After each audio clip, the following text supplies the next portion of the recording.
and welcome to Grace and Grit, an honest podcast about finding laughter in the chaos of life. This space is for real conversation, heartfelt reflection about life, motherhood, and everything in between. It's rooted in grace and the grit it takes to show up for real life. Superheroes wield diverse powers, from Spider-Man's wall climbing and spidey sense to Thor's weather control and superhuman strength. Doctor Strange's mastery of mystical art and reality manipulation. While others, like Black Widow, rely on elite skills rather than innate abilities, they showcase a wide spectrum of powers like energy, manipulation, shape shifting, and enhanced senses. And they often originate from a unique event or from their lineages. Motherhood comes with a superpower, and nobody warns us about it. From the emotional labor and mental loads to all our personal dreams we put on hold. That rhymed, and I didn't intend that to. Moms often carry everything while feeling unseen. And in this episode, we're going to unpack how motherhood can make women disappear and what it looks like to reclaim your visibility, your voice, and yourself. Invisibility. Man, that sounds good, don't it? I'm sure we could all think of at least one time in our lives that we could have used this superpower. I can think of probably 3 right off the top of my head. But the power that we hold, it's different. And it is nowhere near as cool or as useful as Spider-Man or Thor or Hulk. Somewhere between diapers, schedules, keeping everybody else afloat and alive, many of us discover our unexpected superpower. The kind where your needs go unnoticed and your labor is assumed and expected. Your identity slowly fades behind one word: mom. Have you ever stood in the middle of your house? You got the washers going, the dryers going, you've got supper on the stove, you're multitasking like nobody could ever see coming. Like you got like 20 irons in the fire at one time, all while somebody's calling your name. Hey mom, hey mom. You've got this mental list, this tucked away in your mind that never stops. It's like a revolving door or a continuous wheel that's always in motion. And you just stand there and you're basically looking at chaos all around you. And then they're in their own little worlds doing their own things. And you think, do they not see me? How do they not see me? What am I? Decoration? It's not that you aren't loved.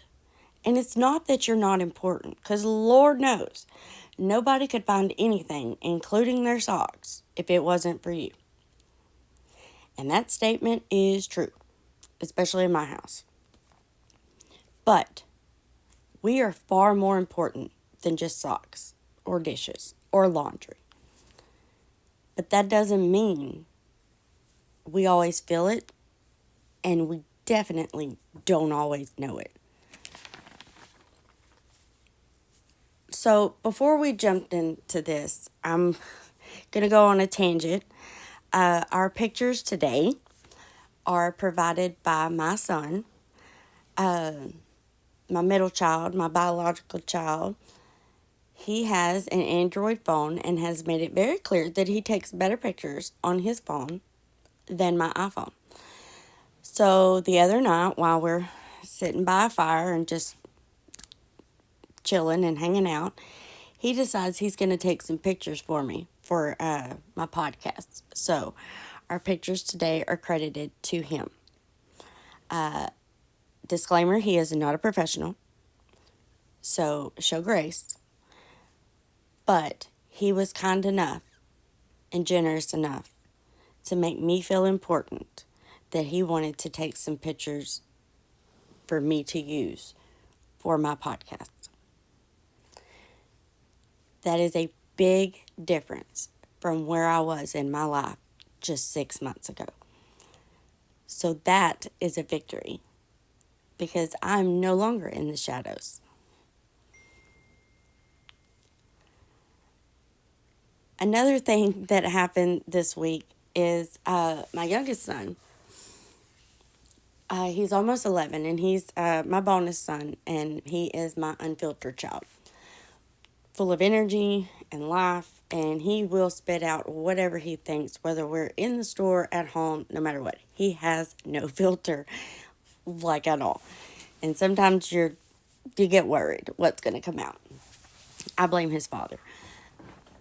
Just kidding, some of it's my fault. But anyway, something happened this week, and I really don't even remember what it was that happened. But as a mom, I try to teach my kids, own up to your responsibilities. If you make a mistake, it's not the end of the world, but take accountability for it. Let's move forward, whatever we need to do.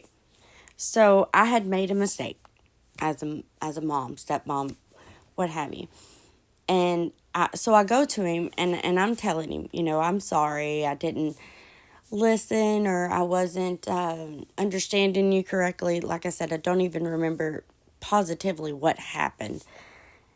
But I'm telling him, that moms and dads make mistakes, and just like I want y'all to tell the truth and be responsible, take accountability for it, I'm here to do that with you, and I'm here to tell you that I was wrong, and I'm sorry. And he's like, okay. And I was like, look, bud, you know how when you get your Lego sets, they come with like this book, and they tell you number 1 step, number 2 steps, and they take you all the way through the end. And they tell you how to do everything so you can get it right. And then when you get to the end, if you've made a mistake or something, then you can always flip back in your book and you know exactly how to fix it and then move on. And he's like, oh, yes, those things are helpful. Those are like the bomb. And I'm like, yeah, they are. They are really helpful. Some of those we couldn't do without those books. And he's like, exactly. And I was like, well, when you become a mom and dad, we don't get a book. We don't get something that tells us how to do this. So we make mistakes and we learn. And that's why we have to be able to forgive each other and and give everybody another chance. Show grace. And he gets this look on his face, and I'm just looking at him like, oh, Lord, I shouldn't have went here. I should have just stopped and then walked away.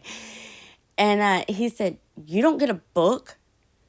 And I was like, no, baby. And he's like, so they don't give you one at the hospital? And I was like, no, baby. They give you your baby and they say, good luck, have a happy life. And he's like, so you go with this blind? And I started laughing and I was like, yeah, pretty much. And he's like, oh man, that sucks. I feel sorry for y'all.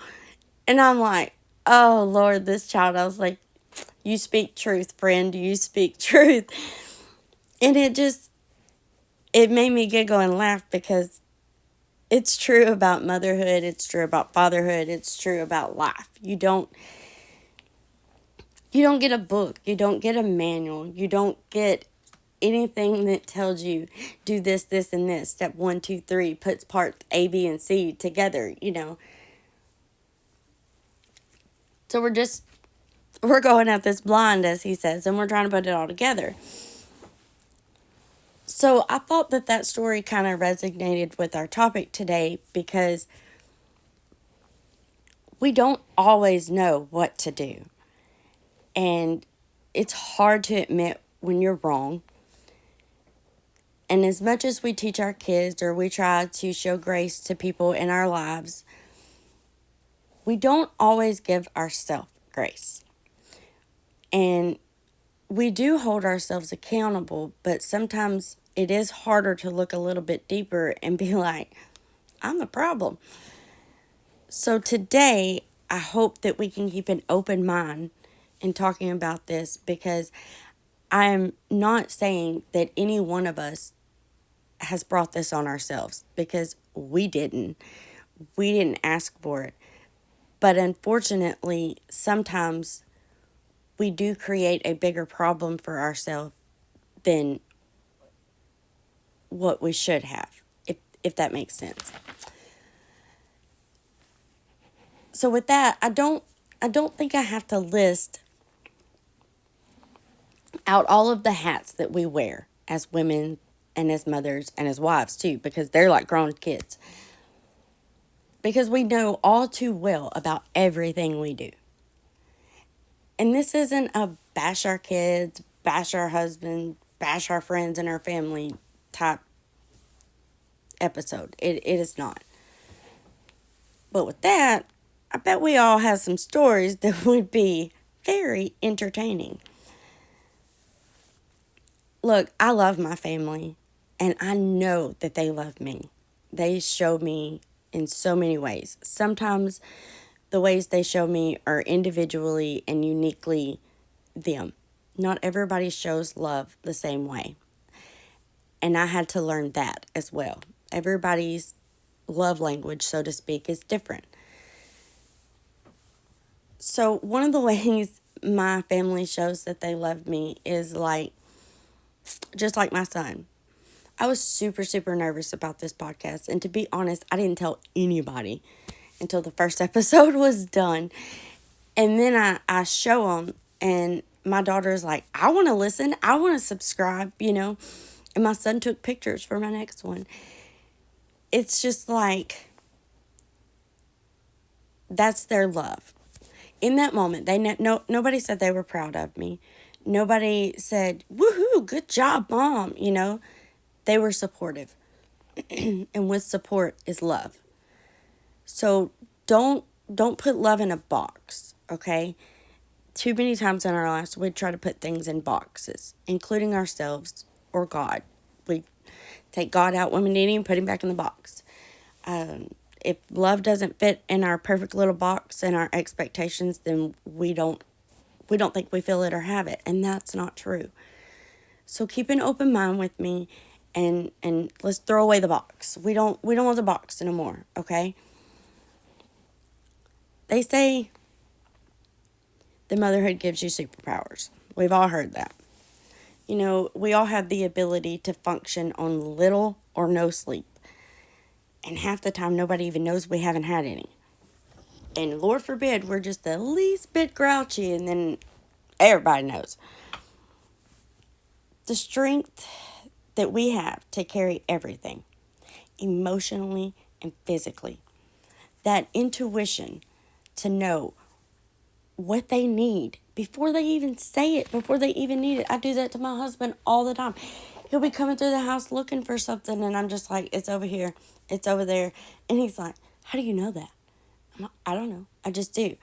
And like my son, the other day, the youngest one again, he was having some struggles. He was a little bit sad. And I was talking to him, and I'm like, you know what I think? I think maybe you're feeling a little left out, because, you know, you're still 10 and everybody else is teenagers and they're all changing, and you don't feel like you fit in anymore. And he just looks at me and he's like, you know everything, don't you? And I just kind of laughed, and I'm like, I guess I do. I don't. I don't know anything. I am completely winging it. Sometimes I hit the nail on the head. But because I love my family so deeply and so much, yes, I can call them out. I can read them like a book most of the time. Although my husband will never admit that. He's like, you don't know. I do. He just don't admit it. But it's like we got built-in lie detectors.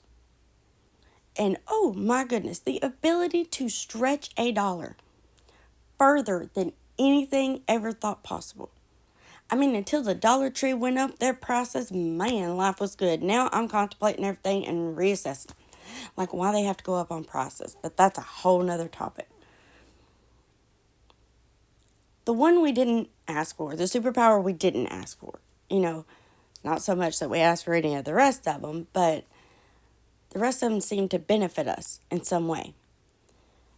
The one that don't really benefit us, that feels more like an attack on us than a superpower, is invisibility. That one, it slowly shows up and then it just stays. It's like an unwelcome guest that cannot take a hint. You just got to remember that invisibility, it doesn't mean no one loves you. It doesn't mean that your family doesn't need you. In fact, it's quite the opposite. That was something I had to learn first. Before I could heal, before I could move forward, before I could walk out of the shadows of life or motherhood, I had to have a come to Jesus meeting with myself and be like, this is not personal. This is not an attack on me. I am not hated. I am not the enemy. My only enemy is myself. So, as moms and as women, we try to fix everything. We try to be perfect. We try to have everything in control because, well, when it's not in control, when you don't have everything, life goes to crap pretty fast. Pretty fast. Everybody loses their mind. Everybody's freaking out. So it's for your own sanity that we try to have our hand in everything, doing everything, between the grocery list, the meal planning, making sure everybody's got clothes. And oh my gosh, if you have to take family pictures and you have to fight one kid or the other, like you are not taking pictures in camouflage sweatpants. It ain't happening. Put some jeans on, boy. Like, you have to have your hand in everything because if you don't, you will go insane because nobody else is going to handle this stuff. That's exactly where this comes from. It comes from being the one that remembers everything, that does everything. The doctor's appointment, the kid's birthday. Like, bro, they're your kids too. I just said, bro, it's my teenagers. They're rubbing off on me. Do not come at me in chat, please. Show me grace. But we do. I mean, we remember birthdays, snacks, everybody's likes, dislikes. And then not only that, we are like literally the emotional regulator for the entire household. The entire household. And half the time, we can't even regulate ourselves. We just shove it down somewhere, wherever it'll fit. And if you have kids that are grown and they're moved out of your house or maybe they're a boomerang kid and they're back in your house, or maybe they're grown and they have their own families, it doesn't stop. I'm not there yet. My kids are still here. But I'm not naive enough to think that once they turn 18, the worries are gone. Oh no, it's just a different kind of worry. All of this stuff is constant. Constant. And because it's constant, then it becomes expected. And because it's expected, then it becomes invisible. Nobody thanks the floor for holding the house up. But when it cracks, oh lordy. The emotional load we carry is sometimes heavier than the physical load itself. You're constantly carrying a mental list that never ends. Being the default parent, whether there's help or not, that is rough. The emotional labor, it never ends. You can rest your body. You can take a nap. But you cannot rest your mind because it never stops. It stays on. It's like a constant little wheel with a rat in it, like that. And after a while, it doesn't just exhaust you. It erases you. One of the hardest parts of this superpower is grief. The quiet grief. We grieve alone. And sometimes we don't even realize that we're grieving. I didn't know that until later, after I had already been through that. Then I realized what it was. We grieve the version of us that had dreams and goals and plans. Why we feel guilty about even grieving it. Not only do we grieve the woman who used to get asked about herself, we grieve the woman or the women we were before mom became our primary label. When you go through these grieving processes alone and no one acknowledges the loss, that's just lonely. Even in a house full of people, it's lonely. And the bad thing is, invisibility, it doesn't just stop at motherhood. It is the gift that keeps on giving. It spills into your marriage, into your friendships, into any other relationship you have in your life. And I think worst of all, it spills into your self-worth. It can cause resentment in your marriage, make you feel taken for granted. And you'll stop asking for help because it's just easier not to. And then when they do help or try to help, you're like, I've been doing this by myself. I don't need you. Then it becomes offensive. Their offer to help is offensive to you because you're like, you think I can't do this? I've been doing it. In your other relationships, you may find yourself defaulted to the strong one, the one who listens and who's there, but is never really asked how they're doing. And then you start shrinking, not all at once, slowly, and not because you want to, but because no one notices those little pieces of you that you lose. Reclaiming your visibility doesn't mean doing more. It means allowing yourself to be seen. The imperfect, honest, raw part of yourself. You have to allow yourself to be seen fully and let yourself know you don't have to be perfect. Start by naming your needs out loud, even if it's just to yourself or to God, even when it's uncomfortable. And stop letting yourself believe that you're wrong for needing something. And stop thinking that you're ungrateful. Your needs are important too. So one thing I did with my kids is it was constantly, hey mom, hey mom, hey mom. If I walked through a room, if I emerged from the darkness, hey mom. I felt like, it was constant. I was running around circles. So I told my kids, I explained to them, you like to do your things, I like to do mine. So how about instead of, hey mom, you say, do you have a second? So now they'll do that. Do you have a second for me to show you something? And they're a little bit more understanding now if I'm like, I can in a little bit, but I can't right now. It's a small thing, but it helps. Let something go undone without fixing it. Leave the dishes in the sink. Leave them in the sink. When supper's over, do not jump up and clean the kitchen. Take 15 minutes. Take 20 minutes.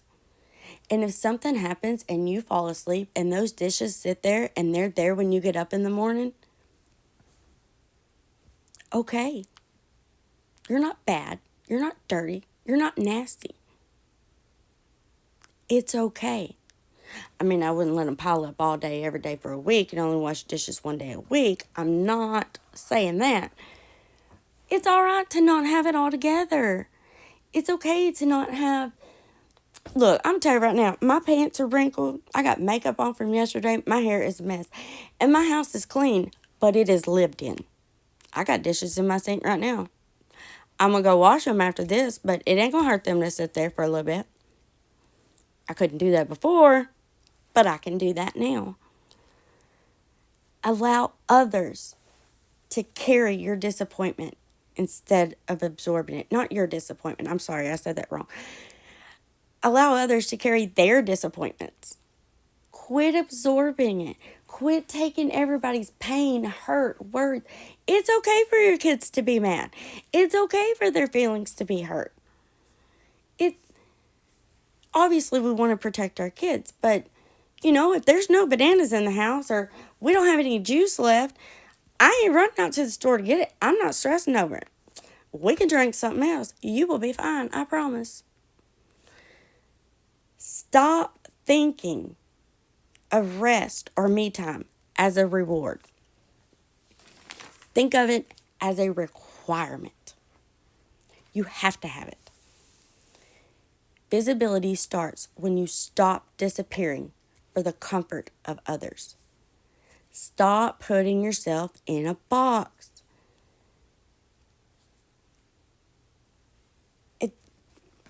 It's not that simple. We matter. You're important too. If motherhood or life has made you feel invisible, you're not alone. And you are not ungrateful. And you are most definitely not failing. You carry more than anyone realizes. And you deserve to be seen. Not just for what you do, but for who you are. Okay, so I'm not sure if anybody's seen the post on YouTube, but I told y'all that I would tell you what my superpower would be. And I don't know if y'all thought about y'all's. And if you have, you can put them in the comments. Or if you haven't and you find one later, put that in the comments as well. So when this is uploaded, it's going to be uploaded as a premiere. And even though I'm not live with you guys, I will be live in the chat when it gets uploaded. So I'm really excited about that. Oh, also shout out, because I know my mom and my sister are watching this. So, hi. But back to what I was saying. My superpower. Okay, so if I could have a superpower, this is going to show, well, not really my age, because I wasn't really. Anyway, I want the I Dream of Jeannie. I want when she wiggles her little nose or crosses her arms and bops her head, stuff happens. That's the superpower I want. Because right now, I have wiggled my nose about 3 times while recording this, and my kitchen could be clean. Okay? That's all I'm saying. So that would be the superpower that I want.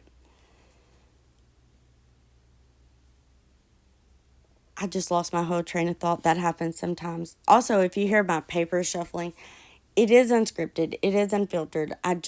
Guys, I can't just sit here blindly and talk, because we would not even be on topic. I'm just going to tell you that right now. So I have to have my pages of like my topics. Like, don't forget, this is where you're going. This is where you're going next. This is where you're going next. Because if not, I literally had to put a note in here, talk about the Lego directions, so I would remember that I wanted to tell that story. But that's just how my brain works. There's too many things. But if this episode resonated with you, share it with a mom who might need a reminder. And until next time, remember, take up space. You are never meant to disappear. This is Grace and Grit, finding laughter in the chaos of life. And I will see you guys next time.